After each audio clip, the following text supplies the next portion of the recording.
बिस्मिल्लाहिर्रहमानिर्रहीम। अस्सलाम वालेकुम डियर स्टूडेंट्स, उम्मीद करती हूँ आप सब खैरियत से होंगे। किंगविक ग्रुप ऑफ स्कूल्स की तरफ से हम आपको ऑनलाइन लेक्चर्स भेज रहे हैं, जिसमें हमने जमात शीशम की जोग्राफिया को शुरू किया है। इसमें हम लोग पढ़ रहे हैं बाब नंबर 2, जो कि हमारे पास है ग्लोब, नक्शे और उनका इस्तेमाल। इसमें हमने नक्शों के बारे में बहुत कुछ पढ़ा है, उसकी इकसाम पढ़ी है। आज का जो हमारा काम होगा वो हम कुछ मुख्तसर सवालात के जवाबात को देखेंगे।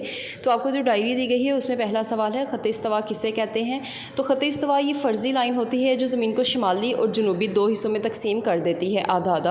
और ख़त निस्फ़ नहार जो है ये भी एक फ़र्ज़ी लाइन ही है जो मशरक़ी और मग़रबी दो हिस्सों में ज़मीन को तकसीम करेगी। जैसे आप अभी देख सकते हैं ख़त इस्तवा ने ज़मीन को मशरक़ी, शुमाली और जनूबी हिस्सों में तकसीम कर दिया है। उसके बाद जो है वो ख़त निस्फ़ नहार है, इसने ज़मीन को मशरक़ी और मग़रबी दो हिस्सों में तकसीम कर दिया है। आप यहाँ पर ये ज़ाविया भी देख सकते हैं, इसको अभी हम पढ़ते हैं।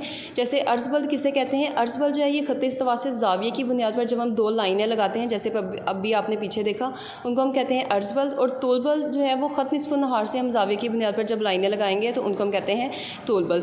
जैसे अभी आप तस्वीर में भी देख सकते हैं। तो ये आपका आज का काम है, आपने इसको अच्छे से करना है। Stay home, stay safe.